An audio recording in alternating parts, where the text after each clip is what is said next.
And welcome to another Round the Rotary podcast with me, your host, JP Warren. And before we kicked off, I got to say that Round the Rotary podcast is brought to you by Capital Petroleum Consultants. CPC specializes in project engineering and wellsite supervision, all disciplines in the oil and gas industry. Contact us through www.capitalpetroleumconsultants.com to see what CPC can do for you today. And that's it. What a fantastic intro, JP. I think you stumbled maybe twice. You know what? I feel like every time I do this, I always get nervous for a podcast. So it's like every time I do it, I'm like, okay, well, just read it. Just read this thing. But I always get marble mouth. But I noticed you haven't memorized it yet. You're reading off the screen. Well, of course. I'll probably never memorize that. Did you not have a speaking role in the second grade play where you had to memorize lines? Well, we're going to get into that. We are going to get into that. And everyone that's listening, I hope you know this voice. This is the one and only good buddy of mine, Martine Pitts, who is the VP of Sales, Business Development Manager, and personally, I think the glorified field sales guru of Jack Pitts Consulting. And he also dabbles in education at COO, right? COO at Sylvan Learning Centers of South Texas. Sylvan Learning Center of South Texas. So you're COO of that. So that's a family thing, right? Family business. My mom started that 20 years ago. And what is that?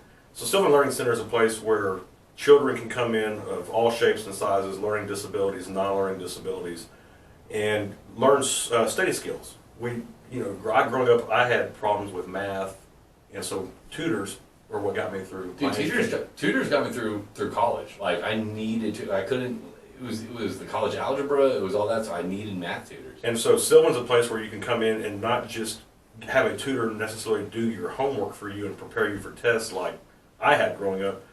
Sylvan teaches you study skills, so it helps you get over the hump of that learning curve. And so do you customize those learning? Every program is set up for that individual student. Okay. There are programs that are set up by Sylvan Inc., but they are catered towards the individual need. So it's not just cookie cutter. Okay, so and that's it's a family business. Yes, my parents have been involved with it for over 20 years. That seems like such an impactful business too. You're helping people out there who obviously have trouble studying and preparing for exams or tests or even knowledge on the subject. It seems like that's a good. Well, we can't all be straight A students, so. Well, I never was. Well, neither was I. I was the top 70th percentile in high school, which means 70% of the people were smarter than me. I made B's and C's, so. Okay, well I didn't. Well, anyway, let's not talk about that. Let's dive into this. Let's dive into the oil field. Why don't you give us a little background about yourself?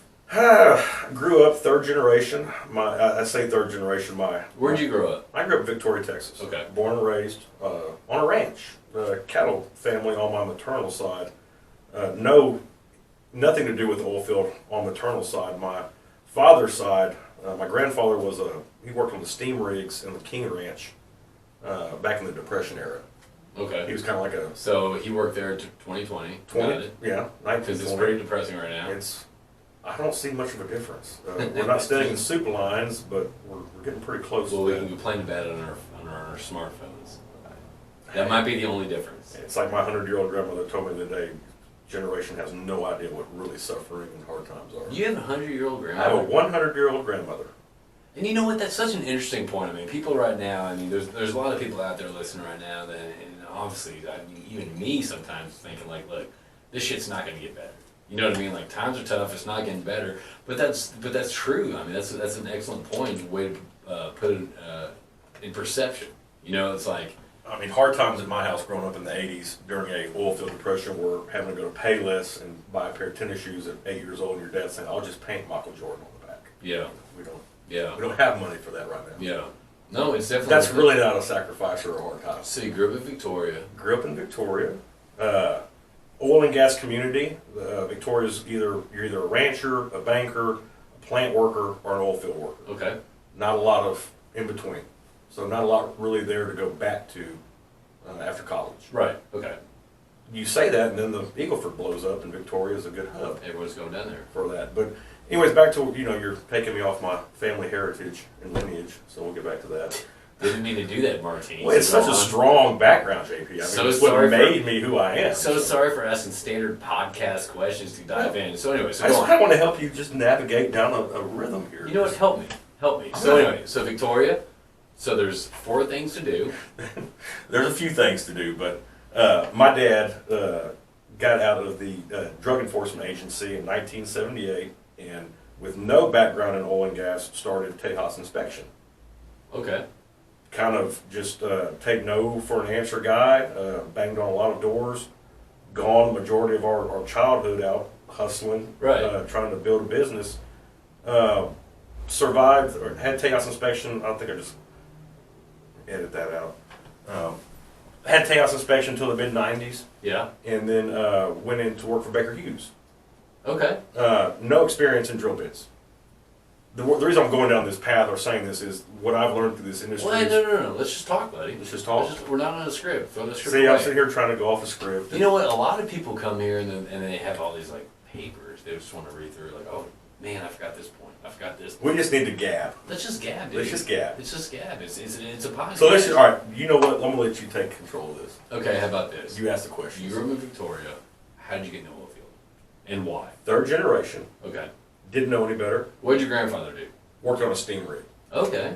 All right. in the Depression era on the King Ranch. Okay. Did that for about 2 months, and then went to Abilene, Texas, and became an educator Okay. out of the oil field business. Okay. So when you say third generation, So he got smart early. I would say so. Yeah, that sounds right. Stability. We talked about this earlier. But that's the thing, though. It's one of those things. It's like nothing's stable right now. I don't No. care if you're in the hotel, restaurant, commercial real estate. Right now, in a post-COVID world, nothing's stable right now. Nothing. Unless you're in technology. But I mean, other than that, there's every industry right now is suffering. Everybody's suffering. Everyone's suffering. Adapt and adjust though. So why do you want to get in the oil field? When I got out of college, I weighed my options. Did I want to start a business? Did I want to go intern somewhere? Did I want to get mentored?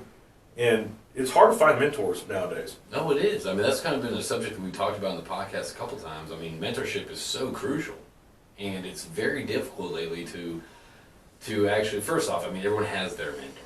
You know what I mean, and everyone knows that. But also to take on the mentorship role, I mean, that takes effort, energy, and focus. I mean, a lot of people. I mean, that's something that we're trying to encourage. I mean, that's been the common theme on the podcast. So after I graduated, I had an opportunity to go to work for a startup called Strad Energy that was rig mat manufacturing, high pressure vacuums, Canada-based company trying to get a market in the United States. Okay. Manager who was looking at me, he knew that when he hired me, I'd come with a Rolodex. Okay. It'd be contacts that my dad had amassed over 20, 30, 40 years in the business. He knew that I had a passion for taking care of things. Okay. I.e. watching how my dad operated. We have a saying at our house that we don't lose customers. Yeah. We pick up customers and then work with those guys for 10, 20 years. You retain them. Retain them. And you retain them through? Customer service, relationships, and the JP word, frustomer. Yeah, I mean, that's why I love our industry. That's why I stay in the industry. It's the people in it. Yeah. I mean, you can take your talent elsewhere. You know, at one point in time, I thought about being an attorney. Yeah. I thought about being a doctor. We all have dreams as children of being a baseball player or a fireman or Or being an actor. We'll get into that later. you know, you dabble. We'll get into that later. My dream growing up was to be a rancher. Okay. That didn't transpire to growing up, or it didn't happen. So I found myself having to find a career path. So what was your first job at this company? Which company? The first company you mentioned? Strad, Sure. operations support. Okay. Overnight, 2 weeks after graduating college, I was in Grand Isle, Louisiana, overseeing the construction and maintenance of 37 barges.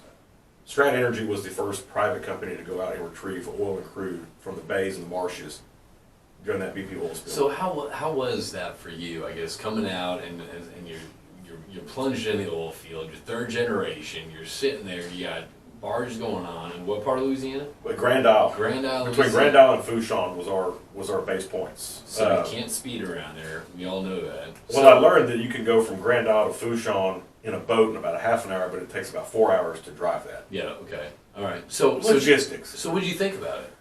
Man, the first couple of weeks were great. We had a condo stand right by all the Corps of Engineers, so it was a bunch of fried shrimp and Gulf oysters Okay. to eat, you know, maybe a libation from time to time. And then the work started, and that's up at 3:30, 4 o'clock in the morning. going to position yourself to be around people that can make those decisions. So it was an operational role, but it was kind of in a sales. It was operation and capacity. sales. It was a business model. It was, you had to go to people and insert yourself to get that work. Right. BP wasn't putting out feelers for service companies. It was a trial and error deal. Okay. Our first barge that we constructed was a military barge that we'd gotten from the Corps of Engineers. We're looking for they volunteer on the weekends. Reserves. The reserves. Right. A lot of reserves down there Okay. to start out with. Okay. So we're piecing together equipment. We're putting high pressure vacuum systems. We're putting porta johns. We're using poly pipe to attach to these high pressure vacuums and run them out by airboats, by barges. Again, trial and error. What works? Because nobody had the model yet. Okay. By about week 2, we learned that flex hose worked a whole lot easier than poly pipe. Did you enjoy that, the whole operation? Oh, it's romantic. I could write a book on just the hard time and the good time about being down there. So you like that aspect? I loved it. It was so much fun. Okay. Because we're down there and we're providing a solution. Yeah. We're doing something. Okay. Man, it's I don't need to get but about an hour of sleep a night. The adrenaline's kicking in every day. Okay. I found myself, because of my gift of gab and my I don't like to be in the shadows, when you'd see a horde of news vans pull up, man, I ran to get right in front of those guys. Okay. Trying to, I guess, ride for the brand, show off Strat Energy. Yeah. Hey, we're the guys down here bringing solutions to this problem. You're kind of being the brand promoter at that point. Absolutely. Yeah. Was I asked to do that? No. I just felt myself gravitating towards that role. Okay. Mainly because I didn't know the difference between a 2-inch to 3-inch male to female connection. Right. Yeah. And, not knowing what you're doing, the one thing you're going to be good for is a gopher. And you can go for lunch, you can go for spare parts. Right. And you can go get hotel rooms for all the guys that do know what's going on. Yeah, exactly. But over a time period, you start to pick up on the terminologies. And again, our oil field business has so much. Oh, there's so many terms. I mean, doghouse, mouse hole. I mean, you can get lost in the. It gets to a point. I was working with this guy. He was giggling at a writer report. There was an incident at a previous company I was at. There was an incident. Someone hurt their finger when they were nibbling with the BOP, or slide the donkey dick in offshore. It's like there's terms here that unless you're in the industry, you don't know. So how did you learn those terms? Oh man, I worked offshore, buddy. I broke out. Started. I was an HSC for about. I actually started off at Noble Drilling in a temp assignment in HR, and I did that. And then I got kind of. I worked hard. I got along with people, and eventually I was offered a position, a full-time position. It was my first position in the oil field. Carrick Payton hired me onto HSC, and so I'm reading all these, reports of what's going on, incidents going on. You're reading this stuff. You're like, what the hell is this? Like, why do we call it this? And so you learn all about that, and then I eventually want to get into marketing and actually start selling offshore, rigs. And the only way to do that, you have to know what you're selling. So that's when I started working offshore. So my first boss was James Ingalls, who had previously been at Stallion as a corporate sales rep in the Rockies area. And what I liked about James was his he sees something and he goes after it. He's watching CNN News just like everybody else when the oil spill hit. But he got in his truck and drove to Louisiana and called everybody he knew from Denver to Louisiana. Who has pressure vacuum systems? Who has this? I'm looking at an application. This is what I want to do. Just putting it together. Yeah. Driving down the road on a napkin. Yeah. You have to be aggressive. You got to go want to get that work. It's Right. Nobody's gonna knock on your door for business. So you got this personality that you want to get out in front of the cameras. You're definitely, you're not too savvy because I don't know anything. Yeah, you don't know anything. So how did you transition into sales, and when did you get into sales?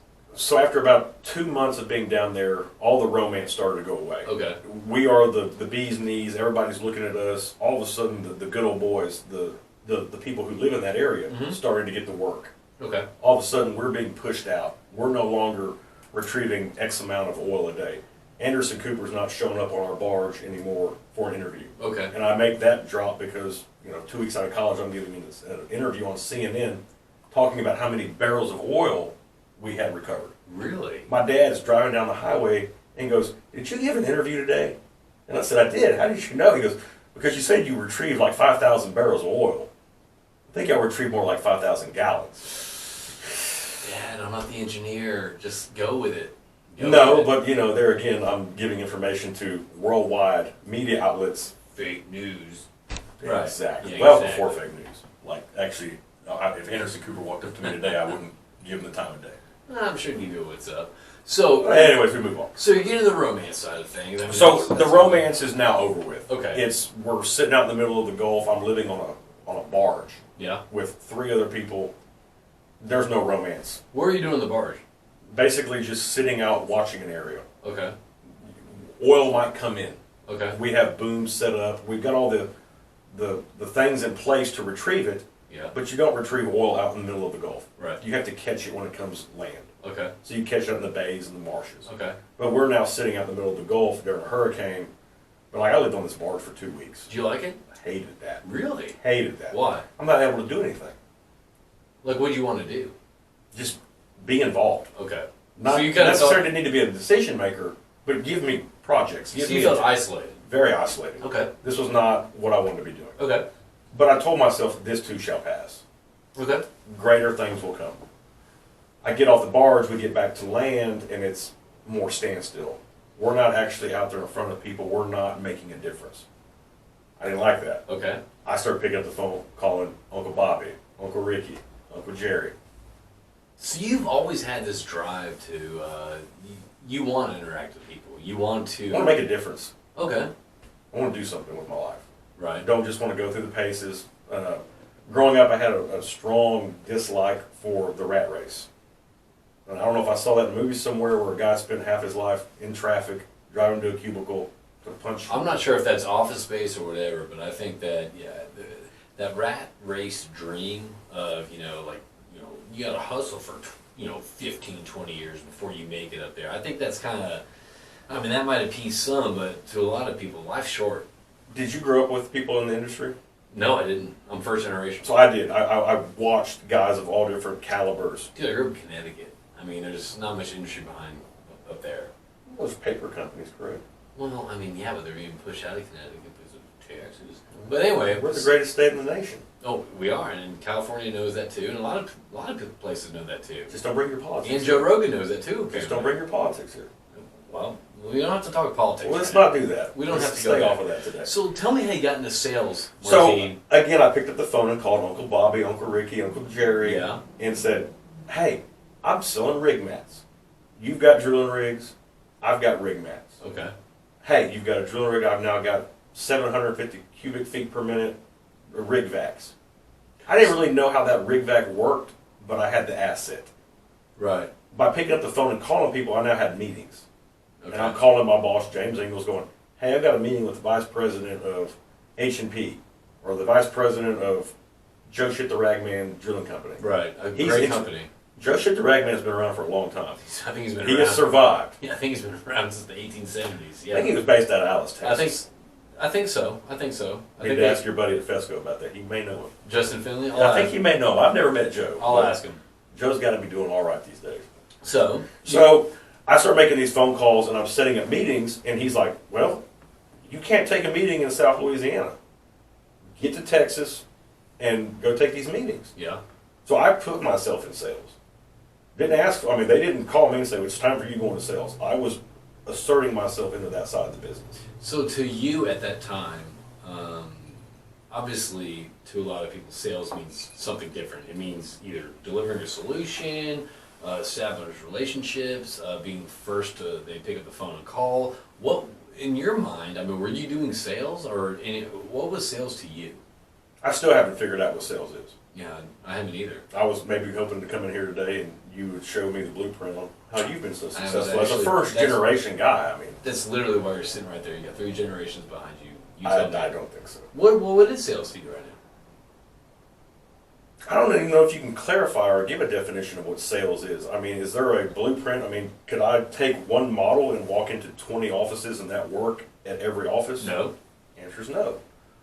When I go out to a field, when I go out to a production, completion, drilling job, yeah, those guys, they can't hide from you. Now, I've watched it over the years with different salespeople I've tried to help train or even doing it myself. Field sales spends a lot of time driving out to a location. Right. Now you drive out there and you're going to meet a couple different scenarios. You're going to meet the nicest guy in the world who's just looking for somebody to talk to help him get through the day. All right. You're going to meet the next guy who doesn't want to talk to anybody. You're going to meet the third guy who's, yeah, we're doing this and we're doing that, but you got to go talk to the office. Okay. You got to learn how to work with all three of those personality types. They don't not like you because you're on location trying to sell them a service. They just may not have that ability to make that decision. Or they're having a critical well issue. They can't talk to a sales guy right now. Yeah. You learn to take the no's all day long. Right. So rejection's a normal part of the process. I don't even see it as rejection. Right. It's, okay, hey, but also in today's oil field, I'm not going to go call on the same guy 100 times just to keep hearing no. You got to gauge it. After about your 7th or 8th trip out to that location, you can tell if they're interested in giving work away or not. So let me see a question. So in the previous oil field before COVID and March and all that stuff, I mean, is that something that you thought about? Or is that was like, you know what, I'm going to keep being this guy's door no matter what, or this guy or girl's door no matter what? My dad was that kind of oil field sales rep. I'm not. He was just, no matter what, I mean, persistency pays off. If he doesn't mind me talking about it, I'd say that my dad probably called on Red West and Alice, Texas, at Flournoy, and then it turned into a few different things. Gray Wolf. He called on that man for 3 years. Yeah. Like at his back door, 4:30 in the morning, with Non-stop. donuts, and Red would walk by him every day. Wouldn't even Okay. look at him. And he's standing at the back door, like underneath the awning where everybody parks their trucks Yeah, at. just waiting there. After a while, the secretary, I think, felt bad for him and released like, "Come inside, Mr. Pitts," yada yada yada. Yeah. But it literally took almost 2.5 years of doing that to where Red finally goes, "Get in here and see what you can do." And Red kept my dad busy for the next 15 years. So I guess during these times, I mean, you see you going to a certain location or office or a customer, you're not going to be going there that many times because you can't these days. It touched on what we talked about earlier, and is to skip to a couple companies in between where I started and where I'm at now. I work for myself. My dad and I are self-employed. Right. We represent various vendors. Right. Like we said earlier, it is expensive to stay relevant in this market today. What's expensive about it? Hotel rooms, Okay.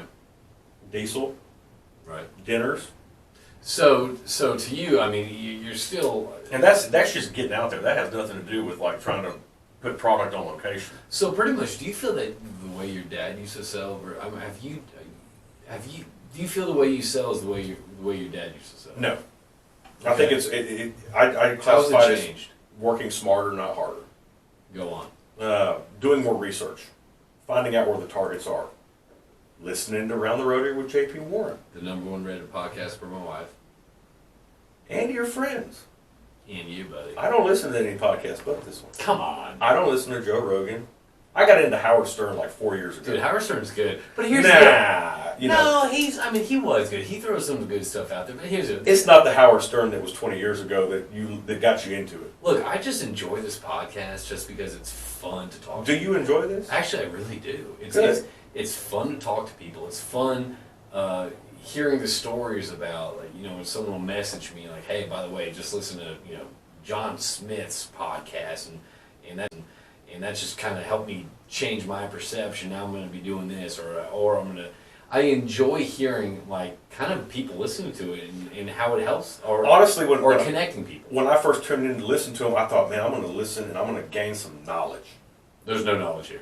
And that's what I love about it. It is the person. I time, enjoy position. listening. I enjoy hearing more about just the ramblings or the background or a talking point, the grinding your gears. That's the thing, though.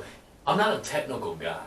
It's You know what I mean? showcasing that we're all just human beings here. But We're all just trying to make a living. that was the goal of this podcast. Well, I mean, you've achieved it. we got so many cool people in this industry. You know what I mean? We got so many people with so many different. I talked to some guy yesterday. I was like, I don't want to bring up how we got in the industry. It's kind of lame. I'm like, dude, everyone's story is different.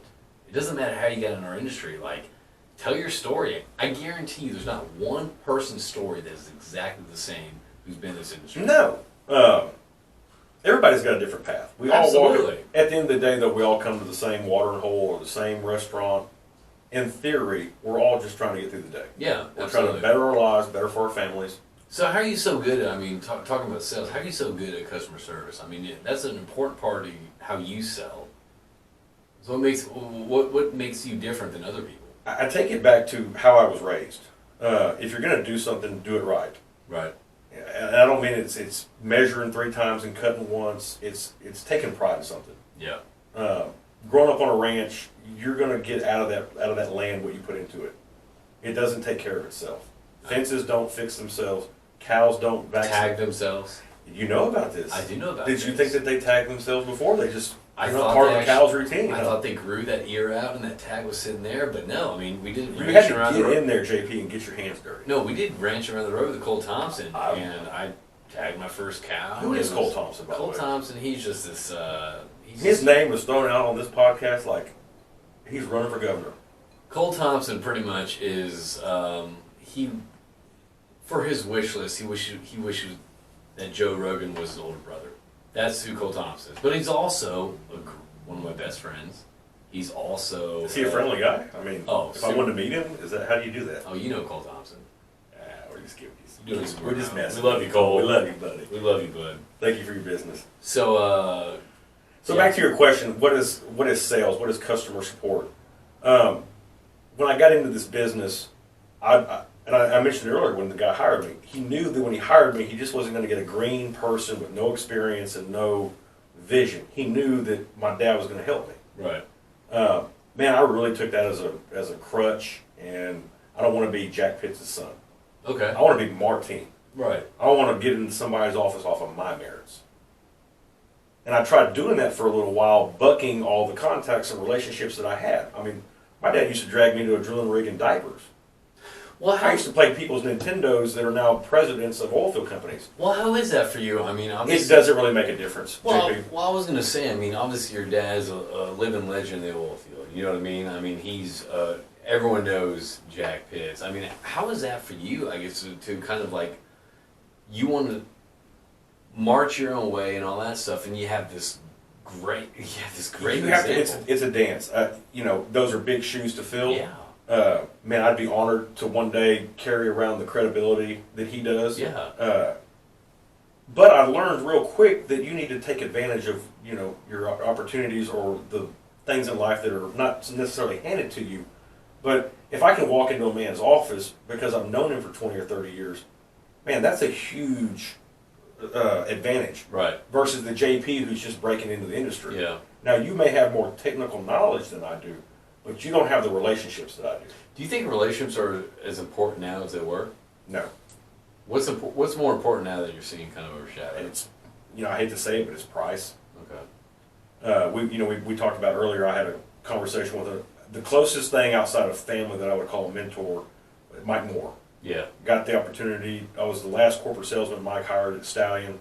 Worked for him for about 6 months in Pennsylvania when he resigned to start LT Energy, which later became KLX, and we can go down those rabbit holes and stuff. But Mike taught me a couple terms, and you watch that guy, he's very sharp.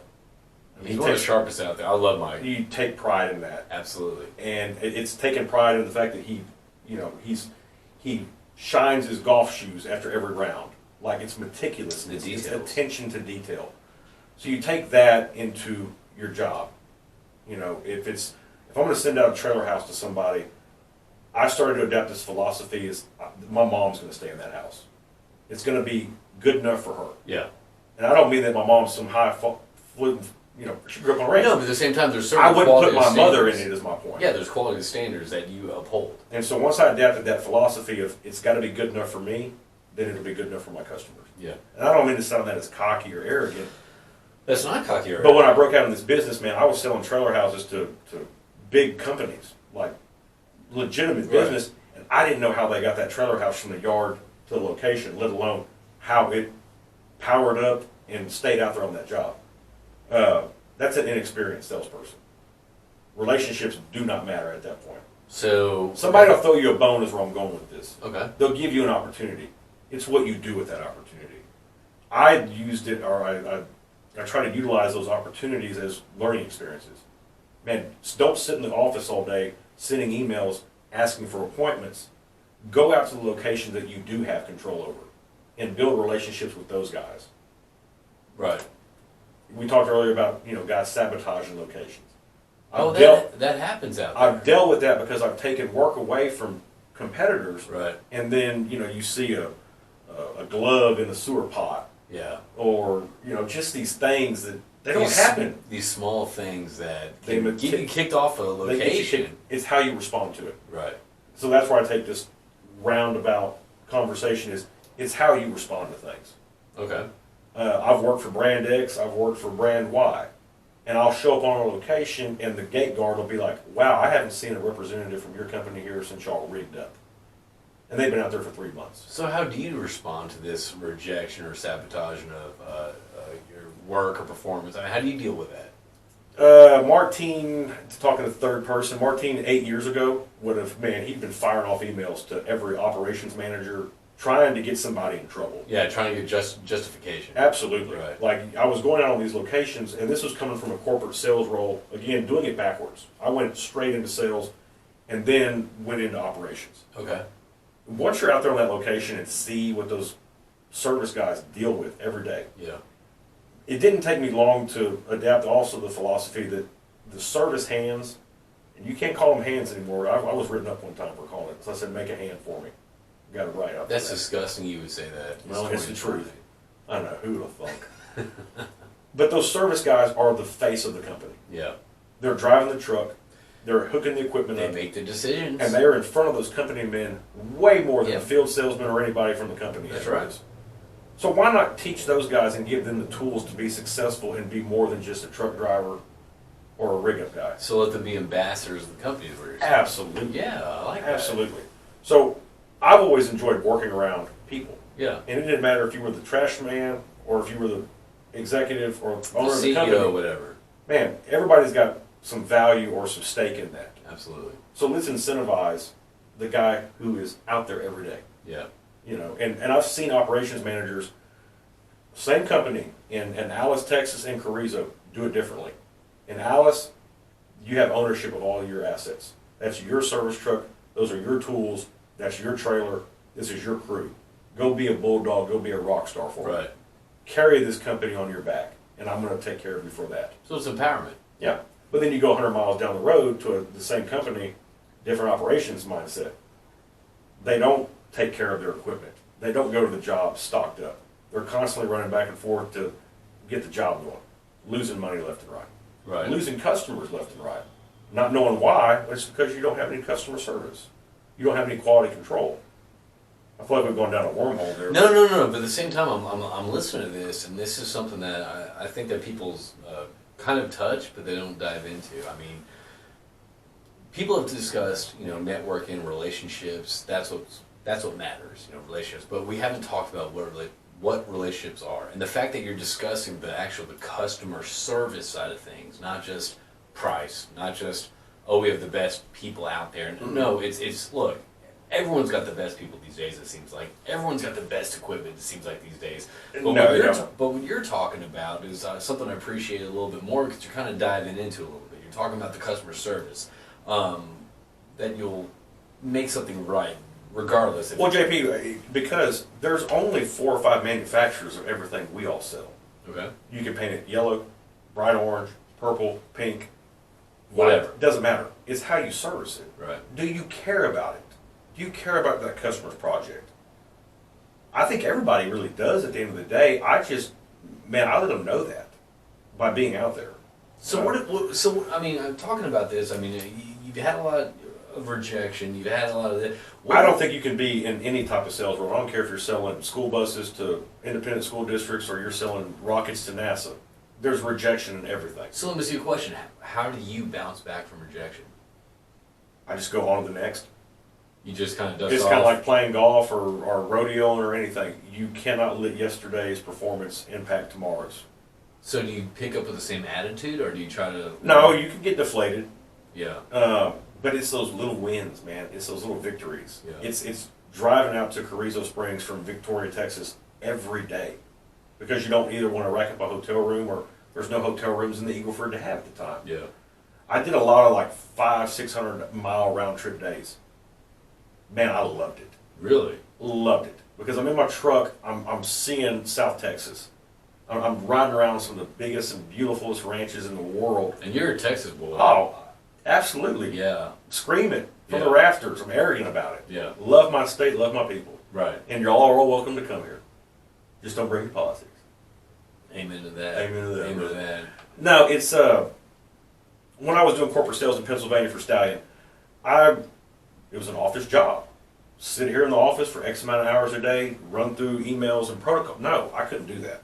By 10 o'clock, I'm looking to go make a coffee run. I'm wanting to do that gopher. You're talking about you love the aspect of sales is getting in front of people, shaking hands, establishing those relationships. Let me ask you a question. I mean, since COVID and people have kind of recluse a little bit and taken a step back away from the social aspects of things, going and, you know, sitting at their homes and, you know, not accepting these meetings. How are you dealing with this?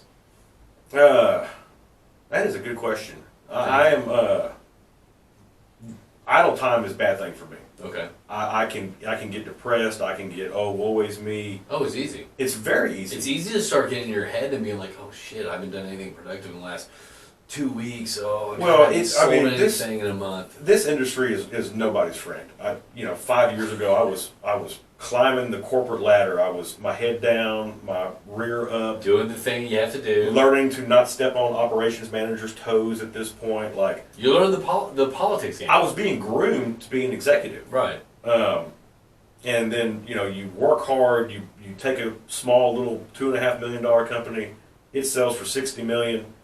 People all of a sudden think, man, you must have made off like a bandit with that. Right. No, you don't. The owners do. Yeah. The executive management team does. I mean, I might have helped them sell, but I certainly didn't reap any of the reward. It was all about playing for the come. Yeah. We're gambling here. I'm going to sacrifice, I'm going to take away from my personal life for the greater good of the world. Okay. And I'll get to reap those benefits down the road. Eventually. Right. Well, mergers, acquisitions, different management teams. Shoot, next thing you know, you're unemployed. You're let go. They don't need you any longer. Well, your competitors that you've been competing against for 5, 6, 7 years, they're not going to hire you. Yeah, you're the worst enemy. But I couldn't figure that out at the time. I'm like, man, I'm going to bring you like 6 locations tomorrow. Right. That's my arrogance. I'm going to bring you 6 locations tomorrow. I've got a customer that is loyal to me. Nobody returned the phone call. Nobody cared that you could bring them revenue. Now, why is that? Is that because you were such a kick-ass job at your previous? I would never say I was doing a kick-ass job. Well, okay, you were doing well. You thought you're doing. You think you're bringing value. You're crawling so you can one day walk. Okay. It's not fun to wait. I mean, I was not. Back to I told you I enjoyed it. There's not a lot of romance in waking up at 4:30 for me. Okay. I mean, if I can sleep till 6:30, I'm gonna sleep till 6:30. Oh man, if I can sleep. I'm a night owl. Oh man, if I can sleep till 5 a.m., I'd be happy. I'm always getting up though, checking. Well, you have your responsibilities. So responsible. You're very responsible. So much responsibilities. But I can also get energized to be that guy that wakes up at 5 a.m. Yeah. to go work out and have breakfast, and that's a routine. Oilfield's hard to have a routine in my line of work. Okay, why? I'm a night owl.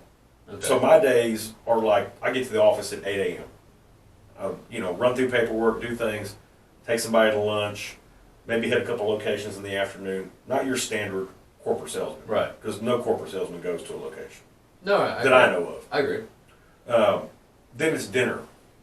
Then it's after drinks. And that all depends on the customer that night. I mean, if they want to stay out till 11, 12 a.m., you kind of have to. So, 11 a.m.? 11 p.m., sorry. You're hanging out with different customers than I am. Y'all are going to raves. And, we're going out and having a cocktail and talking about the state of the industry. We're not... Well, we're going to volunteer and build homes. That's what we're usually doing. Well, I volunteer on Sundays. We're going to get into that. That has nothing to do with customers. We're going to get into that a little bit. Okay, you give back to get some. So anyways, office. Like when I was in Pennsylvania, for example, my days would start 8 a.m. and they wouldn't end until 2 a.m. All right. Because I'm out there trying to be the fun corporate salesman. Yeah. I've got the expense account. I can do it, and it burns you out. It does. I had no friends outside of work. I had no relationship with anybody. It became work. Dude, that's the thing though. A lot of people are like, oh wow, oilfield sales, like, oh, you guys get to play golf and have dinners. It's like, no man, like, it's not that at all. And so when you get like operations managers and be like, Martine, you don't know how to do anything but take people to dinner and play golf and go bird hunting. And I'm like, I do know how to do more, but are you right? Is that all I know how to do? Yeah. But that's when I was green still. Didn't know the size of a generator that I was putting out for. But that's the thing, though. I mean, some people are like, "Oh, wow, like, must be nice, oil field sales and all that stuff." No, it must be nice to go home every day at 5 o'clock. You know what? Amen to that. And it's like, and also it's like, it must be nice to, like, if you do play around in golf. I mean, first off, oil field sales is not all golf, but if you not anymore. If you do play around in golf, I like to play with, like my friend. But sometimes you have to play with customers you don't know or customers and all that stuff, and it's fun. Don't get me wrong, but you always have to. But be JP, on. how much fun do you have meeting a stranger for the first time? Well, honestly, if we hit it off, I have a great time. It's Okay. a new person I know. But you roll the dice every time you meet somebody. Oh, every single time. You may meet the nicest guy in the world, the friend you never knew you wanted. But to that have. also depends on me a lot of the times. Like a lot of times, sometimes I'm so like spent or tired where you can't be on every time. But And you- I've but had you instances. have to be. I've had instances where people introduce me and they go, "Man, you got to meet Martine. He's so fun. He's loud. Yeah. He's aggressive. He's all these good things." And then when you show up one day, I don't know, hungover or tired or just beat down or from just life, not in the mood. just not in the mood, and then you come in there with a puss on your face and you're not saying, but one word Yeah. every minute, and you're not trying to control the conversation. They're like, "That guy's a stick in the mud. He ain't no fun. You're like, dude, just give me a minute. Just Give me a minute." give me a week." And that's the thing, though. I mean, like, look, So, boo-hoo, you have to But be back on to your all the question, time. like, how did I respond to the COVID? Man, I got into Netflix. Okay. I think I was one of the first ones to discover Tiger King. Get out of here. I'm telling you. I disagree. What do you think about Tiger King? It was good for like its first 15 minutes of fame, and then you're like, do I go back and watch this all over again? It's funny how everyone gravitate towards that. You know what I mean? Like, it's hilarious. It's like, I mean, Carol Baskin did kill her husband. everyone knows that. Do they? I think on the I mean, spot. she was on Dancing with the Stars. And everyone fell in love with her, apparently. Did they? No. I don't watch it, so. I don't know. Listen, I don't watch Dance with the Stars either, but apparently everyone fell in love with Karen Baskin. It's like, wait, did you not watch? You weren't there April during COVID 2020? Like, I thought you hated her. I fell in love with the audacity of 3 men getting married in Oklahoma at a ceremony, and then one of them blowing his brains out. And Oh, man. the That guy was scary, having, dude. and then Joe Exotic was singing at his funeral Oh, in front of his mother, and she's just like, "Will you let it go?"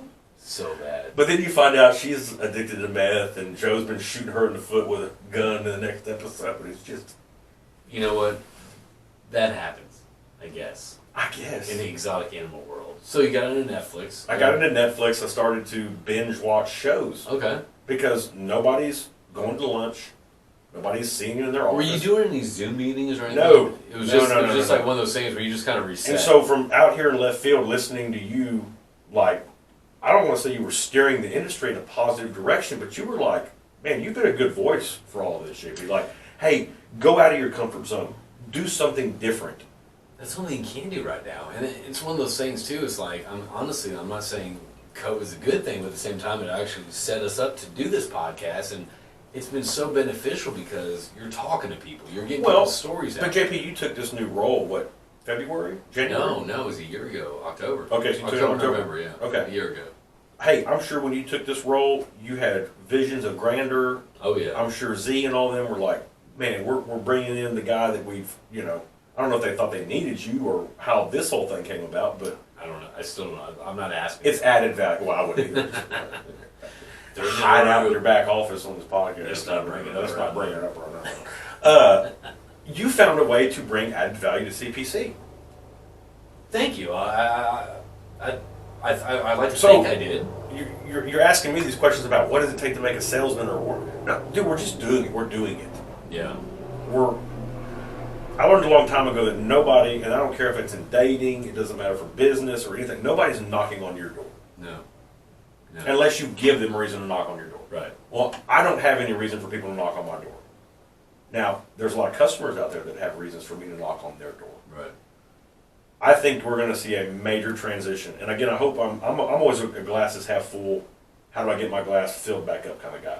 Unless it's my iced tea and I got the sugar just right. Don't touch it. Don't touch my iced tea. Don't touch it. I'm not an iced tea guy. I've never been an iced tea Oh, guy. you're missing out on one of the finer things in life. No, I'm not. I feel like I might be, but anyway, go on. What transition are we seeing right now? I think you're going to see that operators, and I'm talking some of my customers that have gone from being independent companies with 2 or 3 guys. I mean, they were staking the wells, they were drilling, completing, and producing them.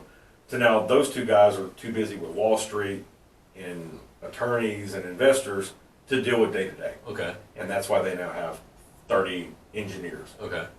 doing what it used to take just one guy to do. Right. You got a team of 6 or 7 guys.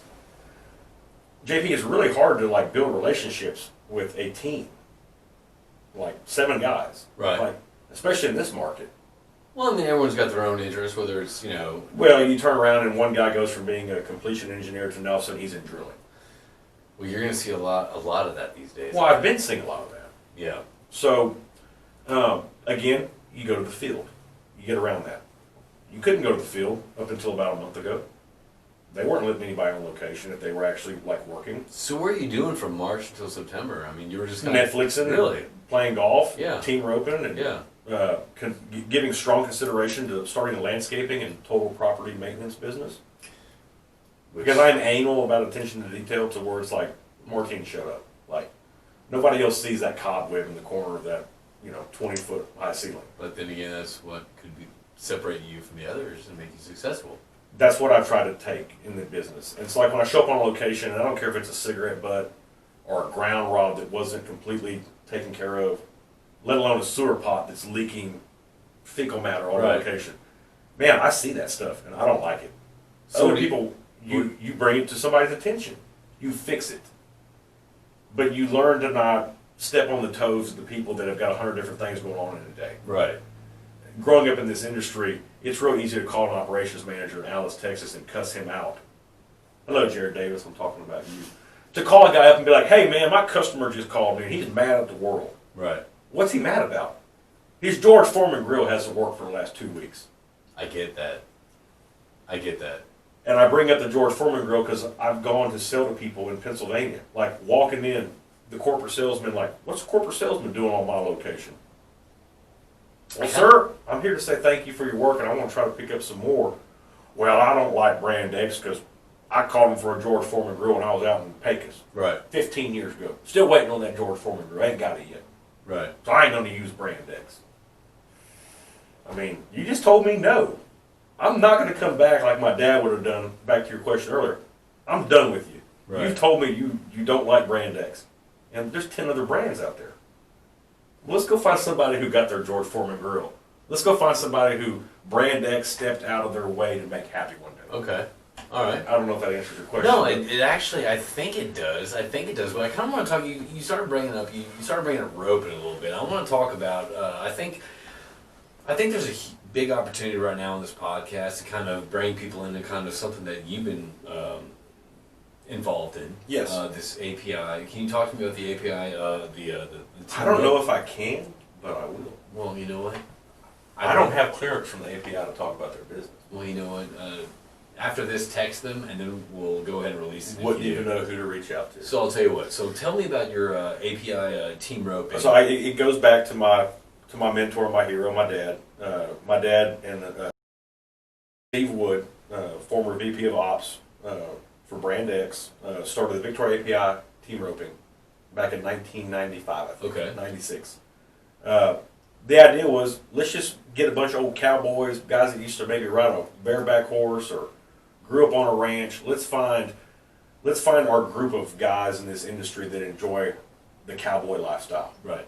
And as a person who grew up in the lifestyle, I never really paid attention to the affinity or the lore that comes with being a cowboy. Okay. People everybody thinks a cowboy is John Wayne. Right. John Wayne was an actor. Real cowboys are guys that are out there doing it every day, like Cole Thompson. And J.P. Warren, every now and then. You're a hand now. Which my wife loves. I don't even know if you've actually qualified as a hand yet. I'll- You've done I'll- some day work. I'll take that. You've done some day work. You know what? I'm fine with that. You should be fine with it because it's a badge. Well, when I come you back, should wear it. Well, when I come back in the city, I can always say that I'm a hand. But So do that's- you own your own pair of custom-made cowboy boots yet, Jimmy? Yeah. No, I don't think you do. I don't. Because at cook-off last year, you said I can't wear my boots anymore because I'm blistered. I get blisters. Was that you or somebody else told me that? That wasn't me, but I get very flat feet. Well, I put you in the category as the guy who wears a pair of I have boots very once flat a year. feet. I have very flat feet, Well, you need to go see my friends at Republic Boot Company Republic Boot Company. off of over there in River Oaks area. Yeah. Take Okay. care of you. Over there by that railroad bar in Liberty Kitchen. Oh yeah. Yeah. Yeah. The railway. Railway. Yeah. So do you want to talk about the API roping? Yes, Bonnet? but we're going to talk about custom-made boots first, and I'm going to throw a plug in there because I'm getting some boots made. Well, you know what? I need. Actually, I do know exactly what you're talking about. They're in the middle between the liquor store and the dry fantastic cleaner, people. right there. They are fantastic. I know people. exactly Again, I'm what I'm plugging them right now because I've got 2 pairs of boots being made. I'm looking for a little. Well, maybe they'll do a third one. Buy 2 get 1 free, and We'll call it the Pit Special. Perfect. I'll take a pit special. So back to API team ropings. Dad started this deal with a buddy 24 years ago. None of these guys could rope. Okay. They might have a horse they borrowed from a friend. I think the first horse my dad bought he paid $500 off a friend's ranch. Like the horse got rode twice a year. Okay. More people got thrown in the ground or bucked off or the verge of cutting a finger off that Right. year. I think we supplied maybe 2 12-packs of Cokes, maybe a 24-pack of bottled water. All right. It has grown into, we all have, probably 10 or 15 different oilfield service companies show up at each chapter and do a barbecue cook-off. Okay. Cook for the oilfield. You'll have vice presidents of industry show up. Man, they love to rope. They got a ranch, they've got horses, but they never get to do it because they're so busy. Or you go find the guy from Freer, Texas, who's a truck driver, and his dad was a big roper back in the day. He wants to rope. It gives people the opportunity to compete in a lifestyle that they normally couldn't do. Well, Martine, I personally it's not nothing against the API roping team or anything like that, but it's not that communicated in the oil and gas industry. It's not. So It's just like everything else in our business. We do not promote ourselves. So we do. That's a great point that we've discussed before. Thank you. But here's the deal. I mean, Good question. so there's the clay shoots that people hear about. There's the golfing tournaments that people hear about. There's the fishing tournaments that people hear about. Roping seems like, first off, I would never know what I'm doing in roping, but at the same time, I would. Okay, when I say love, I would love to go to a roping event. Okay, just because I'm not really a shooter. I'm not really a fisher. You're not much of an anything. I'm learning. I dabble in everything. Like dabble. you're sports awkward, JB? I just stay surface and everything. Okay. You know what I mean? Like I don't really Like you dive don't in. talk football. I don't No. either. Like I could care less what grown athletes do. But the thing about roping, what I enjoy about it, I mean, it's connected to the oil field. It's API roping, Yes. and I. Are you guys trying to, I guess, promote? I mean, how come it's not as well known as the other industry events? It's just the clay shoots. Because they've been around forever, and you can always find a person who's going to play golf. Right. And you can always find somebody that owns a shotgun. Well, do you have to be a roper to go to do the roping? I mean, not to do it, but I mean to attend and support. No, we welcome all facets. Come Right. support us. So it's kind of like a mini rodeo. Let me ask you this, JP. If you were going to come to my API team roping Yeah. November 20th in Victoria, Texas, Okay. unshameful plug, Plug it. what would somebody who doesn't ride a horse or maybe ever swung a rope before, what does he want to see there? Oh man, I want to see my buddies. I want to listen to some good. You want to country come drink a music, cold beer. Cold beer. You want to good come music, listen to maybe a Gary P. Nunn? Gary P. Nunn. Well, we had him last year in January. Really? I was the Gary vice. P. Nunn is pretty big in Texas I mean, country. if you like country music and you haven't heard of Gary P. So Nunn, y'all had Gary P. Nunn last year. we did. I was fortunate enough. Well, I'm always fortunate. I'm a fortunate individual. I get to be around my friends. Mm-hmm. I get to walk around this beautiful world. I'm fortunate. Let's go do something with that fortunate. I became vice president of San Antonio Rodeo, or API Team Roping, with my good buddy Houston Heffley. Okay. You have to call sponsors. You have to set up an event. Right. Well, I just called all my buddies in the industry, and I'm like, hey, look, I'm trying to take this from being just a service-oriented event to I want to have non-oilfield people show up. Okay. I want to make an event. You know what also? And I'm thinking of those lines like, I'm not trying to be the fin, feather, and fur. Right. I'm not trying to be the hoist or any of those big events, but I'm trying to give value to our friends and our counterparts that don't road. They don't rodeo. But maybe they have a customer who does. But whose wife or who doesn't enjoy putting on their cowboy boots once a year and their hat and going to Cavender's and buying that pearl snap shirt to play cowboy for one night a year? Well, guess what? The Victoria API is your place to be. Well, it looks like I'm going to take my wife there because she loves me in the cowboy gear, the get-up gear. Well, big time. But I mean that being wait till said, we put you in a duster, like from shoulder to ankle, a duster. son, careful on that. But We'll get Monica in some Rockies. Well, I'm gonna ask her to marry me again because I'm gonna love that. But here's the deal: like, I love the fact that it's an API team roping event, right? And you're also opening up to other different industries because I think us in the industry we do such a poor job. We're the worst. Mingling. Now, when I was in Pennsylvania, because of that liberal mentality or the tree hugger attitude, or even just you look at Texas as the average landowner in the state of Texas. I think it breaks down to about 1,200 acres. Okay. The average landowner in Pennsylvania is like 20. Okay. So all of a sudden, you've got a neighbor with a big old drilling rig in your backyard. You do have, groundwater issues. You've got things that are making you concerned about the environment. It's funny what that paycheck does to people's concerns. Kind of squashes it a little bit. Yeah, you just get busy shopping and buying a new car as worrying about, because you can't anymore. Right. But in Pennsylvania, we had to have town halls, symposiums. Yeah. We had to educate the industry about our business. They did it right. I mean, you're driving down the road seeing a billboard from Range Resources or any of the operators out there saying, from a welder to a truck driver to an engineer to a vice president of our company, we're hiring. Yeah. And we want to hire Pennsylvania people. We want to hire local. We want to make this an industry of the state. Well, you know what? Michael Risby came on with Endeavor, and he talked about like one of his first couple roles at Anadarko was actually going to Pennsylvania, and he's like, the toughest part of my job was, it wasn't tough, but it was a new challenge he had, was winning the hearts and minds of the local community. Absolutely. Of hey, we're oil and gas, but we're not this big evil people, dumping. And I'll go back to Stallion. Improving your I'll go back to Stallion and that model.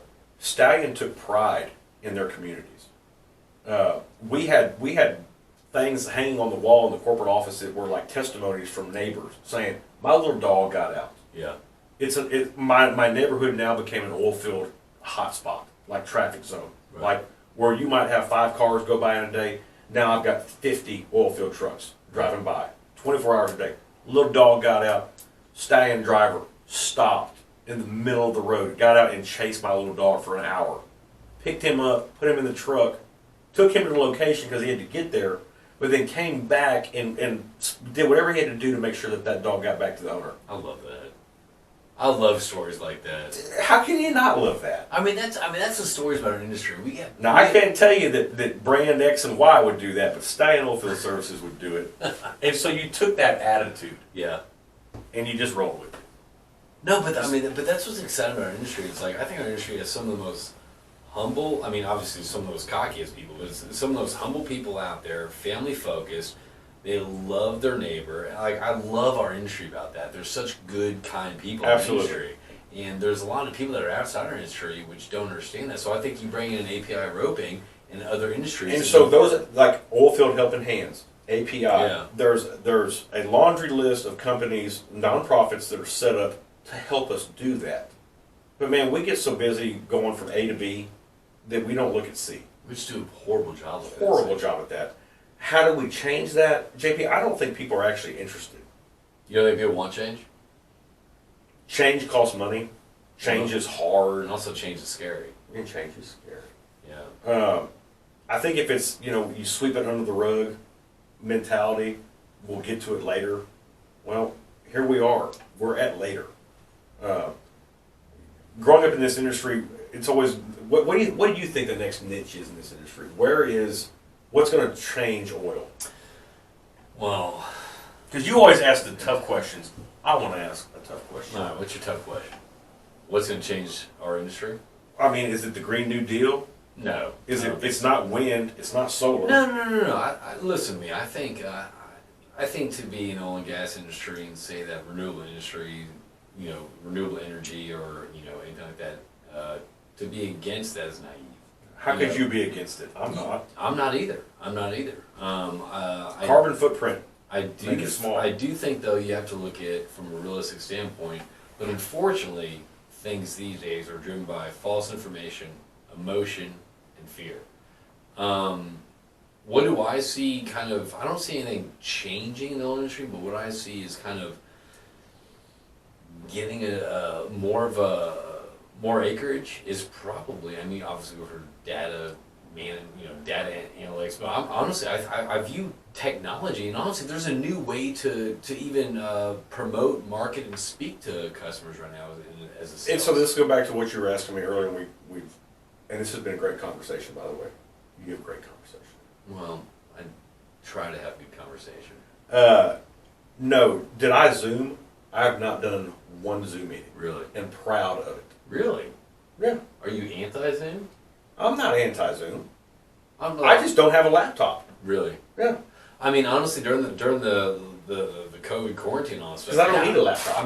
I was Zooming just because, man, we couldn't have happy hours anymore. So I was like, guys, let's get But together, also, let's JP, talk. you would make somebody like me depressed out there because it's like, damn it, I'm not doing a poker Zoom or social hat. Like, I'm not being included. So you kind of hurt a lot of people's feelings. Well, you know what? I didn't mean to hurt people's feelings, but at the same time, Martine, I feel like that's one of those things where it's like, I really don't care what company. And that's why I love you. I don't care what company you're at, whether you're sales or an engineer, or whether you're a supply chain, HR, and all that stuff. Well, I've just been waiting for my Zoom. I'm dropping that because I'm still waiting for my Zoom. Well, I haven't done a Zoom call. But I'll tell you what. Let's bring Zoom back after You wanna this. do that?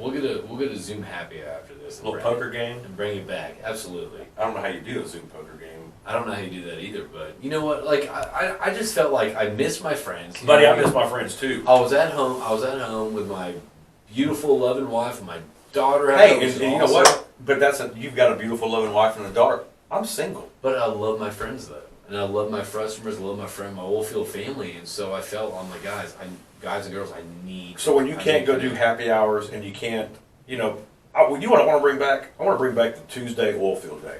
Dude, that hasn't existed since what, 90s? No, JP. Oh man. Well, since what? I forget your first generation, but since Capone's when it was over on Westheimer. yes, and then it went over. But again, it was at Magnolia first. Now there's only about 20 people that showed up. So it was at Magnolia Bar and Grill first off of Richmond. Then it was at Capone's. And then it went to Moe's, and Moe's was terrible. And that was it. That was it. That was it. That was it. Yeah. No. Then y'all had fellowship at like Carrabba's, like every third Tuesday of. No, but you know what though? I think that's a great point. I mean, and so a guy like me who's new to Houston, like moving to town, you want to. I start showing up at those things, and like, it goes back to that. You can be your own worst enemy. Yeah. Like I would show up and run into people, occasionally, and then you would show up at that next Tuesday or for the next 5 Tuesdays and nobody's there, and you're like, man, did they stop showing up because I started showing up? No, actually, it's not that. Unfortunately, and let me speak to that. Unfortunately, I mean, this is something that me and my buddies have noticed too. It's like, back in the day, everyone would get together and like, whether it's a Tuesday or whatever it was, and have like kind of a community, whether it's happy hour or dinner, where you're seeing sales, people, operators, whatever. It's kind of dropped off. I'm not sure if it's because, Houston has spread out, it takes longer to get home. I don't know what the scenarios are, and we can extrapolate.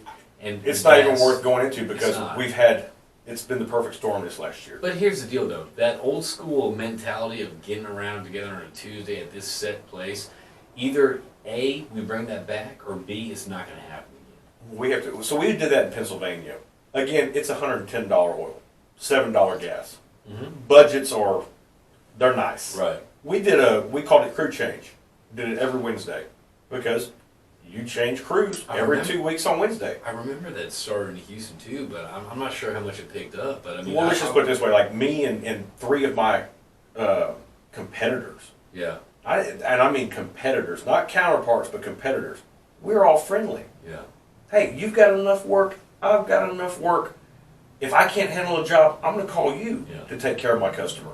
Because I know they're not going to, not use me anymore. Right. They're going to come back to me because I helped them get through that project. Well, you're helping them solve a problem. That goes back to how we sell. I'm Right. helping you solve problems. But we did crew change. Everybody put down $500 and invite the secretary, the trash man, the engineer, the VP. Yeah. Hey, come and have a drink on us. Have a little appetizer, a little hors d'oeuvre. I don't think those days are going to happen anymore. Man, I don't think they will either. I mean, I don't think companies are going to allow for you to budget like we used to. So where do you see it moving forward? Leaner and meaner. All right, let me ask you a question. Where is the best money spent in your eyes moving forward? In sales. In sales, I'm old school. I believe that you don't have to pay for work, but I'm also the guy that likes to take care of my customers. Okay. So growing up, I listened to my dad talk about, hey, if I went and bought that guy a $5,000 shotgun, Right. he'd give me work. Yeah. I'm not going to work for that guy. It's not like that anymore. And besides, honestly, I don't know if I want that work. Oh, you don't want that. No, I mean, it kind of feels No. dirty. Well, I don't know about dirty, but it just, when does it end? Why can't you just provide a service and that be it?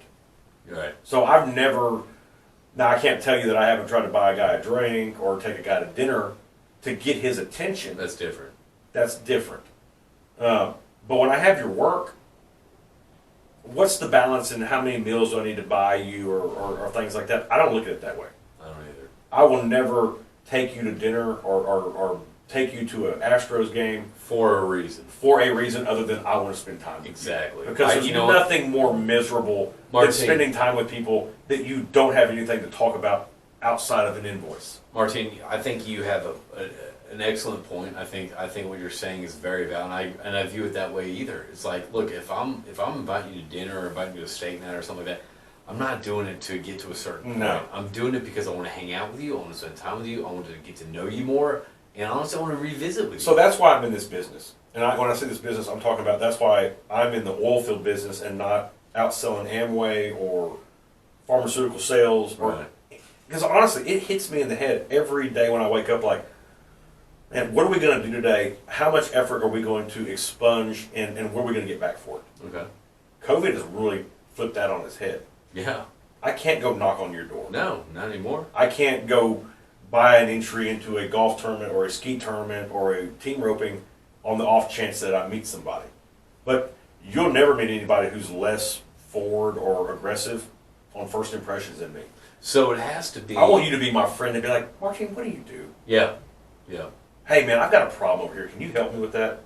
And that's what started Jack Pitts Consulting 3 years ago, was our friends and our people are calling us going, hey, I got a problem. Yeah. Well, we just started putting a dollar amount to that problem for ourselves instead of just, hey, call Joe Shit, because Joe Shit's been the rag man for 30 years and he's going to take care of you. Well, now it's going to cost you a little bit of money to get Joe Shit. Well, dude, hey man, I remember I was calling on one of my customers for about a year and a half, and he gets out of the car. I was like, this is my previous guy. I was like, hey, what you using for this service? And he goes, this company. Why? I was like, well, I do that also. And he's like, I had no idea. I had no idea. I'm like, And I love you the same. but you know what though? That's kind of I hated that, hearing that. But I'm like, you know what? That kind of means like this guy is hanging out with me, or this girl is hanging out with me because they like me. Did you get his work later? Yes. Yes. No nonsense. I mean, you just know. I mean, but also I've also established a great friend, which makes our industry so unique. So that goes back to, that's why this is so expensive. Yeah. To like sitting in a hotel room with my dad 2 years ago in Carlsbad, like if we don't go hit a lick today, like we're going to go hit 5 rigs today. Right. If one of those rigs does not allow us to turn in a quote, Yeah. we're going to have to reevaluate this situation.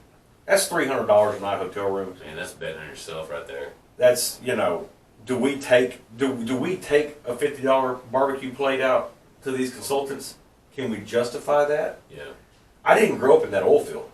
I grew up in go do it. The end is But justified. you still have that mentality. Go do it. I do, but I'm looking at the bigger picture now because it's my budget and not somebody else's budget. It's a go do it mentality, but it's definitely with a certain. This is the best bang for the buck. Yes. This is not. So you pick and choose your battles. Exactly. Now, is it going to be cost effective for me to go hit the same guy who's telling me no? Absolutely not. Right. I cannot justify that.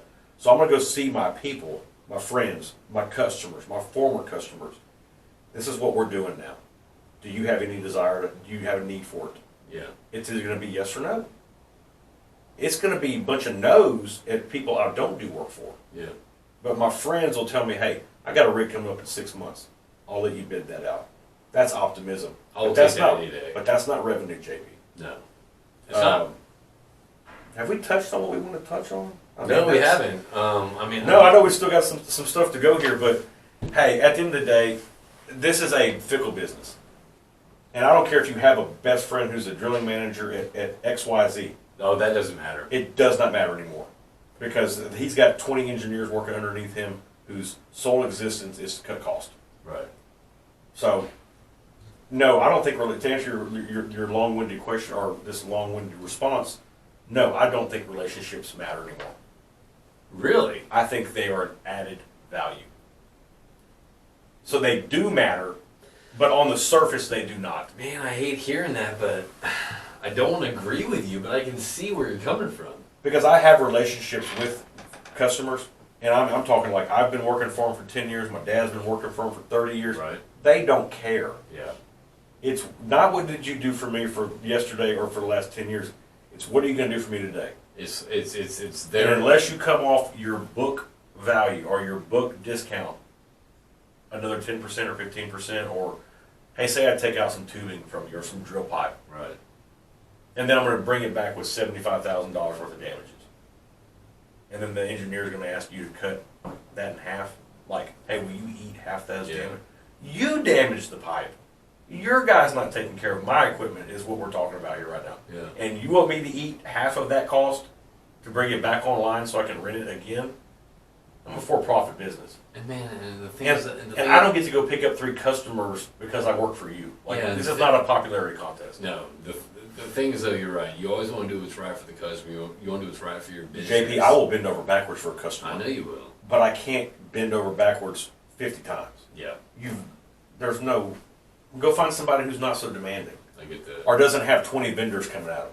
Or that doesn't operate in a profit mentality as a company. So you're pretty familiar. So I think we're kind of coming up at the end of this. We've been talking about an hour and 12 minutes, but let's kind of talk Ooh, about we've this. eclipsed the hour? I feel like we have. All right. Yeah, hour 12 minutes and 17 I know, I think the seconds. longest one you've done is an hour and 38. So you're actually, no, I did one not released yet with David Gibson. I think we talked for almost 2 hours. Oh. Maybe over 2 hours. So you're, you, before getting the oil field, this is a little known fact about you. Can you talk to me about Paige Park? Paige Park. Paige Park. So, you know, growing up, my mom and dad always said, hey, that old Martine, he's just something about that boy. Oh, he's a handsome boy. Well, I didn't say it, you did. I'll say it. Well, thank you. I'm not good with compliments. I hate compliments. I'm not good with them. Like someone walks up and says, no, you're very handsome, or you're very well put together. I don't know how to respond. Dude, I hate that. I don't know why. I should feel like I should get better at handling comments, but it's like, well, man, like, you're doing a great job with running the Rotary. I'm like, it's not me, it's the guests. Like, You know, it's I don't know. them, I not was me. always raised to be the polite, well-mannered, Paige Park. little boys. Paige Park, get to that. Hold on. No. We got to just go into it. I'm trying to get to the hour and a half. I'm trying to be your longest podcast. Oh, if you want that, we'll get there. Let's talk about Paige Parks. All right, so Paige Park. So again, everybody said, hey, Martine's got a look, yada, yada, yada. When I was 15, Dad brought me to Houston, went to this audition, and made it through the cut. Like, Wait, audition? Wait, like what? it was like America's Got Talent, but back then it was, we're looking for the next fresh face. And it's probably at a mall, I'm assuming. Well, before we got to Paige Parks, we were at Sherry Young Mad Hatter. Like, there was progression. Okay, for those that are listening right now, Paige Parks is a modeling Global modeling agency that started off in Houston, correct? Worldwide, based out of Houston. Well, global, worldwide, literally the same thing. But anyway, so start off in Houston, right? I know, but I should have said worldwide So versus. start off in Houston. And So start off in Houston. Martine comes in at 15, fresh face. But Martine walks in a room and there's like 10 other guys that look like him. Really? Yeah, like, whoa. Okay. Doppelganger. We got some Martine Pitts 2.0 in this Like, room. hey, we should all be friends. We look alike. Right. No, they didn't say a word. Like, they're just Competition. Jammed up. What were you going in for? I don't even remember, JP. Dude, what were you going in for? Was it a commercial spot? What? Well, again, before Paige Parks was Sherry Young, so I got to give credit where credit's due. I used to go to these auditions for movies, for this and for that, but I lived in Victoria. Well, did you want to be an actor or a model? Man, who doesn't want to be an actor? Yeah, that's true. That's a good point. Let's be real. I did. I was in a movie. I was in a. Yeah, we all know Basketball Diaries and Days Are Alive. If you listen to the podcast, you would know that. I'm an avid listener. But if it's your first time tuning in because you heard I was going to be on here, JP is an accredited model / actor. Go on about your. So fast forward, do all this, whatever. It's not Paige Parks, so to speak. It was Sherry Young Mad Hatter that got me my first movie role. What movie? You've probably never heard of it. It was a little Texas-based film. What movie? It's called Rushmore. Oh, that popular movie by the Owen brothers and Bill Murray was in that movie as well? Well, it was Wes Anderson was the director. Anderson brothers. No, there's no brothers.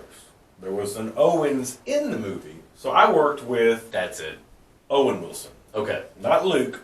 Okay. But Owen. The tennis player in the movie.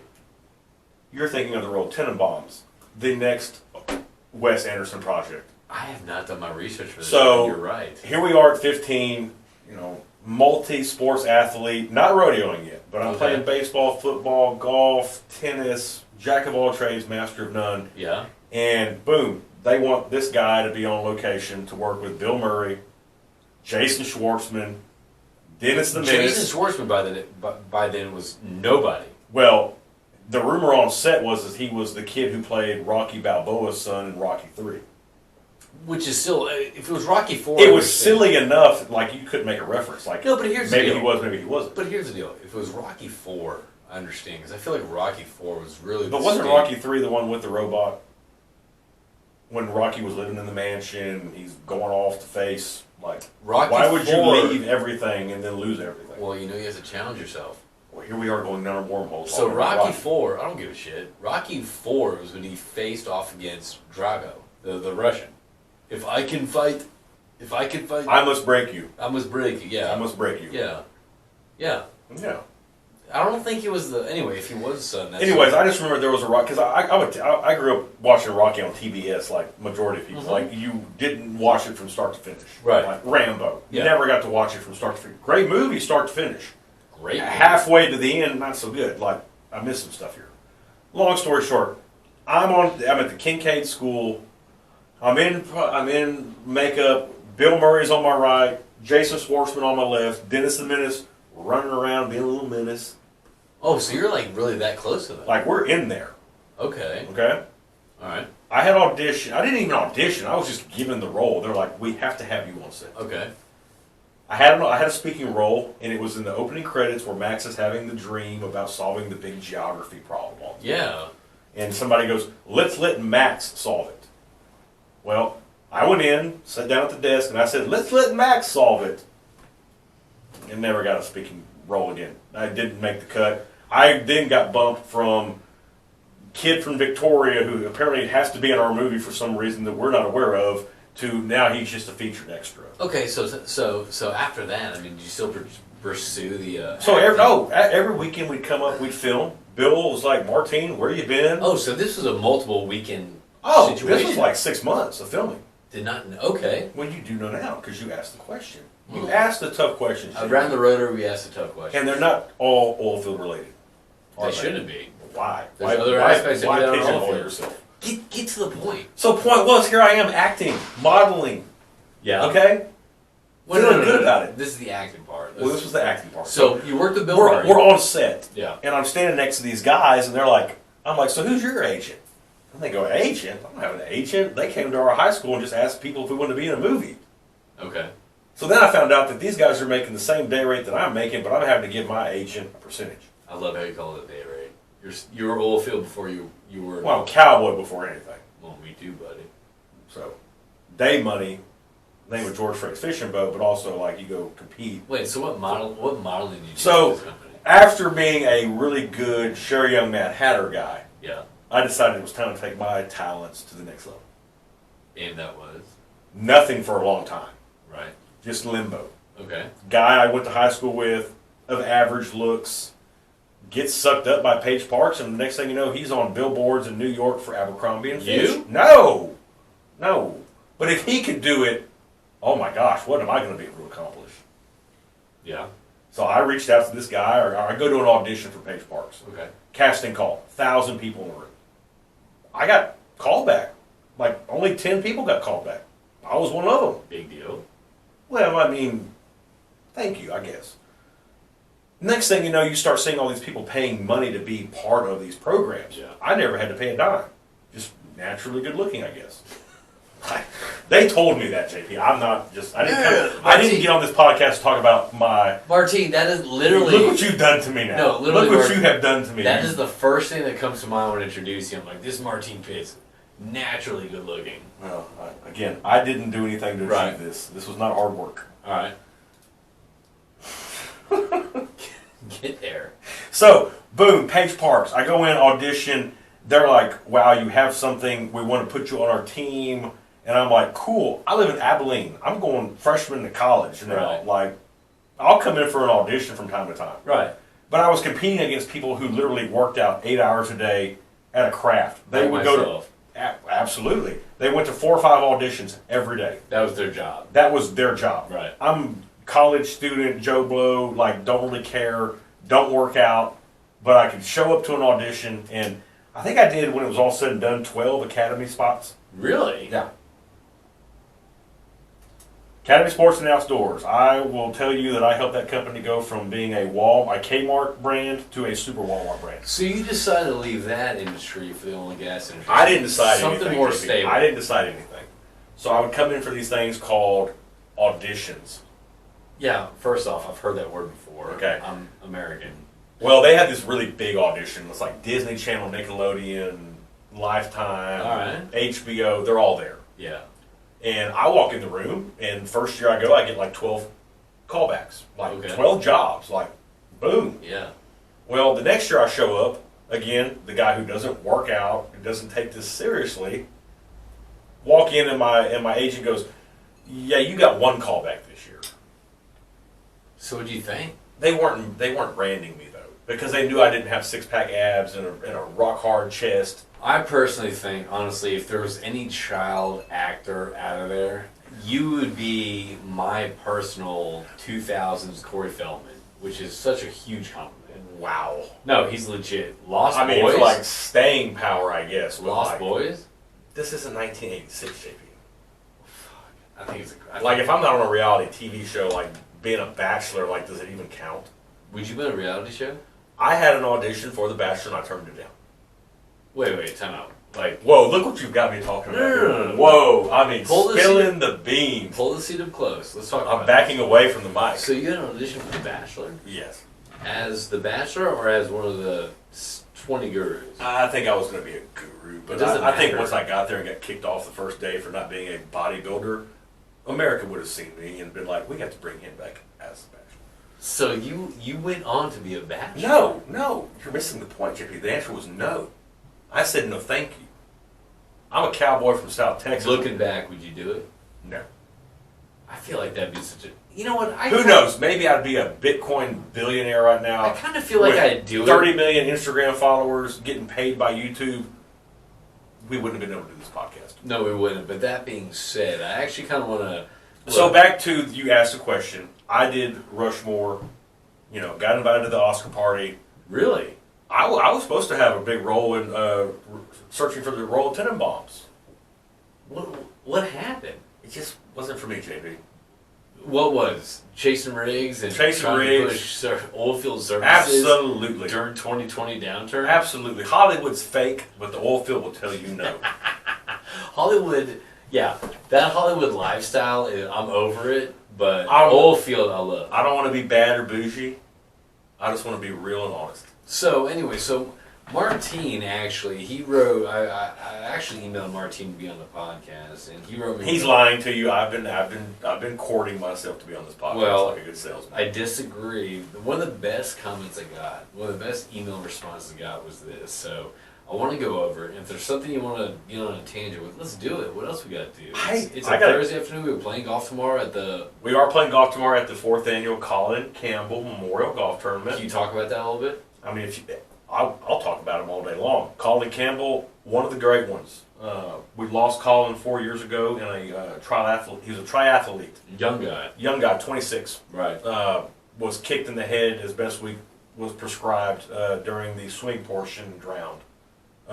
Colin worked for Baker Hughes for about 5 years. They moved him around South Texas. He was a family friend.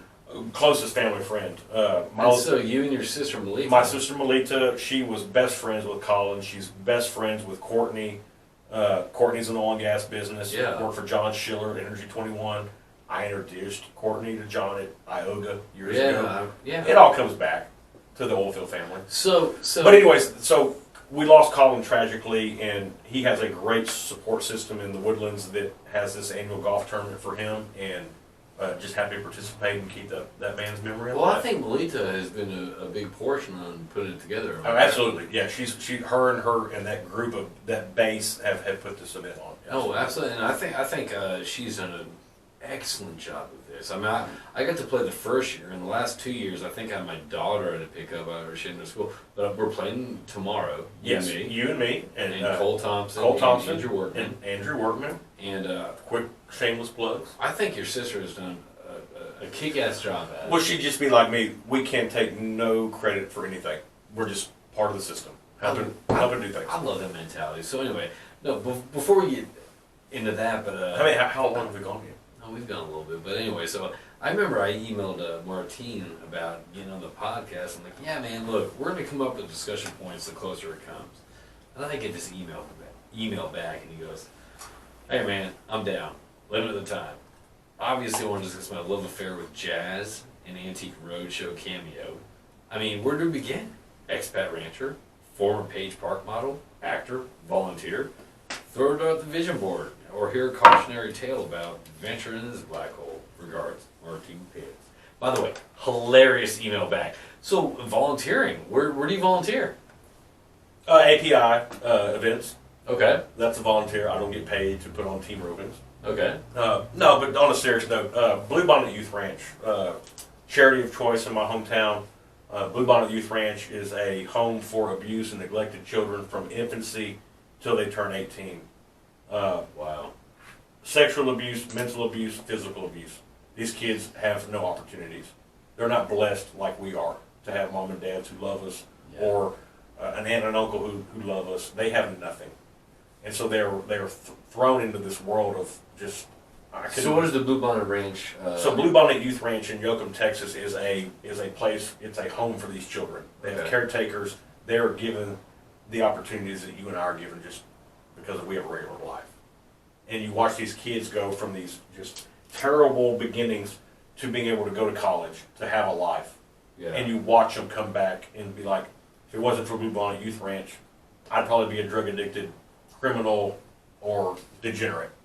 It was this program that got my life turned around because I had no life because of somebody else's decisions. So do you enjoy volunteering? I love it. Really? Love it. I love being able to help people who are less fortunate. And that'll get me grinding my gears because we do it because we want to, not because we have to, or we're told to, or I don't volunteer and I don't try to, and again, I'm not a big volunteer. Let's not oversell that. I enjoy doing that type of thing and advocating for it because we have to help our fellow man. Yeah. We're all in this together.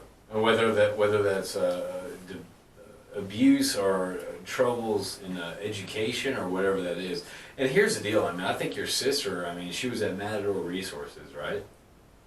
You're getting into her business. No, I'm not. But I'm saying she recently moved to the Sylvan Learning Centers, correct? Yes. So that tells me. Honestly, I'm not trying to plug or boost you or your family up. I'm just messing with you. No, but I honestly love how the fact that you are taking a side of the market right now, which is roping and API, and you're plugging that. You're taking children who have difficulties in education in school, such as the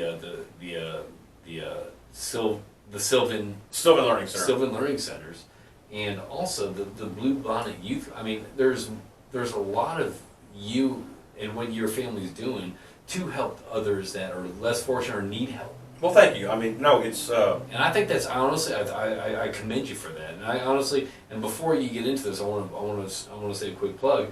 If you're looking at any of this, I mean, look into Bluebonnet Youth Ranch, look into Roping API, look into the Sylvan Learning Center, Jack Pitts Consulting. Jack Pitts Consulting. I mean, Please be sure and give JP an email at cpc at, what is it? Well, actually, cap-petro.com. you can reach us at roundtherotary at cap-petro.com, or reach me at jp.warren@cap-petro.com. Or reach me at martine@jackpittsconsulting.com. I've not heard anybody plug their own email address. You know, it always goes back I to don't know why. CPC. What is that? I kind of feel like people don't want to like interrupt me. I'm like, dude, interrupt. Oh, I'm gonna interrupt. Like, no, but here's the deal. I think once we post this, I think that'd be beneficial to the listeners out there. Like, I would love to have you post about Bluebonnet, about silver. so, you know, the one thing I have done during all this, and I give you credit for it, I became more present on LinkedIn. Yeah. Like, I'm peacocking on LinkedIn. I think I've seen that. I've seen your posts. I think you have to be these days. It ain't hurting anything. No. You know, and that wasn't me prior to that. Now, yeah, I have got Instagram and I've got Facebook. Dude, I wasn't involved in LinkedIn. I don't put business, so to speak, on Facebook. That's not me, man. I don't want you.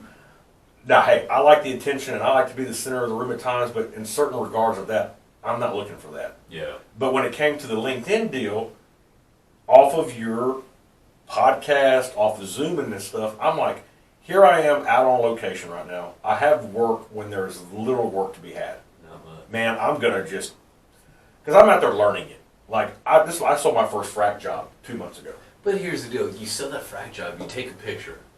You're happy about it. You're proud of it. One frac job will eliminate 100 no's. So you'll take that picture that you put and you'll put that on LinkedIn and do a professional message like Absolutely. out here to them. And that honestly Do you think so, JP? Oh, honestly I do. I see what you do. I love everything that you do, and I think that you because you have those doubts, like, man, I'm putting stuff out here right now when someone isn't working or I'm doing this and that. Hey, you gotta be moving forward. You know, here's the deal, and I completely agree with you. Here's the deal. There's a lot of people, a lot of our brothers and sisters out there. They're struggling right now. That are struggling. They are struggling. That are faced in uncertain times. And I'd be right there with them if I didn't have a few frustumers that were active right now. Yeah. We are all that far away from being in the I feel like the people that are making it right now, it's not talent, it's not this, it's not experience, it's just luck right now at this point. And I hate to qualify that, but it goes right back to what we were saying earlier, and it's not relationships anymore. They are beneficial. They are. If you have one, man, you need to water it down right now. Yeah. To an extent. I mean, you know what your customer wants. Does he want to be playing golf once a week? Does he want to talk to you 3 times a day? I've got customers that they don't want to talk to me. Yeah. They don't have time to. But they know that I'll take them to go play golf one day, and we can shoot the bull and not talk about work. When they want. That's again, that's why I said the recipe for sales is nothing. It's people. Yeah. You got to know how to walk in a room and walk out. Absolutely. Do you want to talk to me for an hour, or do you want to talk to me for 5 minutes? And I can deal with either one of them. You have to learn how to do that. Yeah. That is the only thing I can give advice on, is you have to learn how to work a room. Amen. Bring them solutions. Marty, what message you got for our audience today? You know, I knew you were going to ask me that question, and our quotable quote. You got a quotable quote? Give me a quote. I do.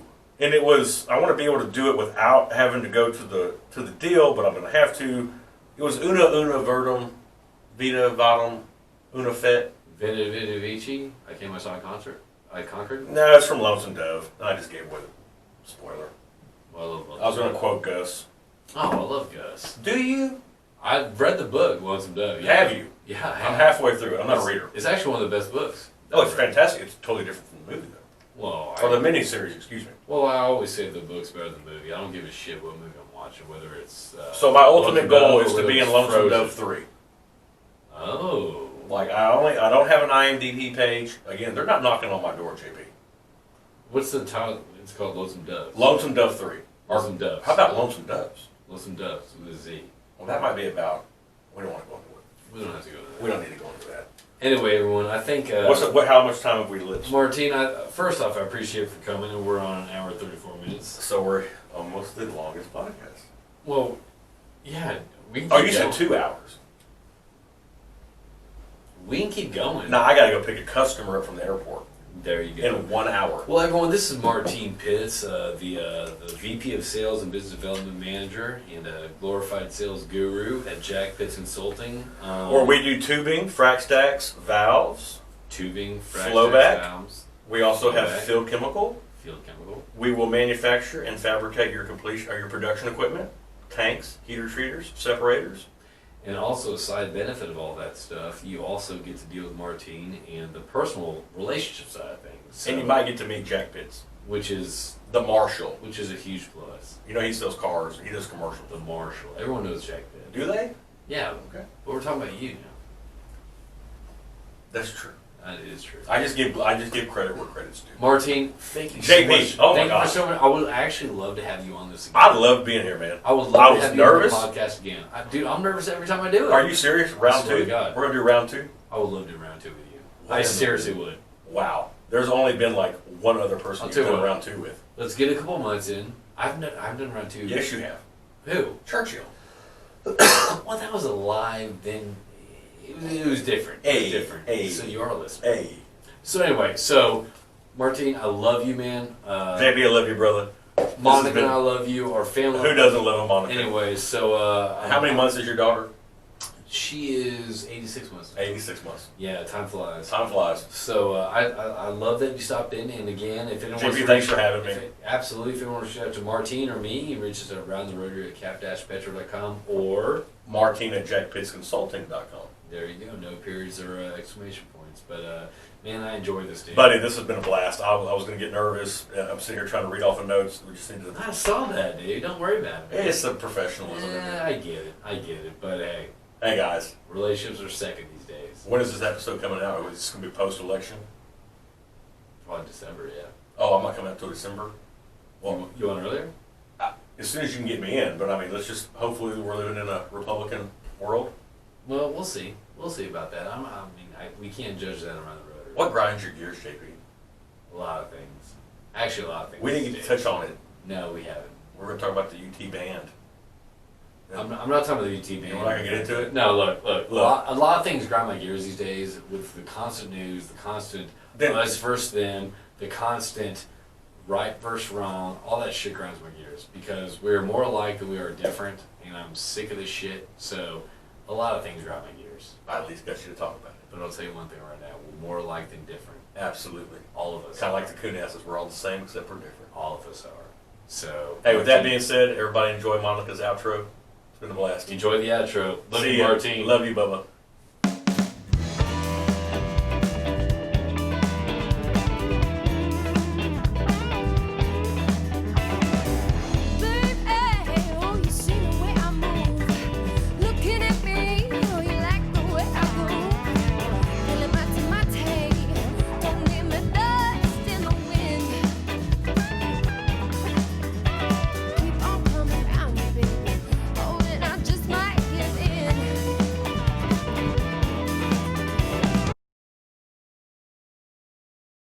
You ready? When do you push that button?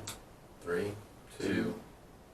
First off, let me do the countdown, you asshole. Okay. It's my podcast. It is your Let me do the podcast. fucking countdown. That's the only thing I take pride in here. That is the only thing I take pride in here is the countdown. So let me do the countdown. Are you with me? I'm with you. All right. I'm waiting for this curveball to left field. The first question. 3, 2,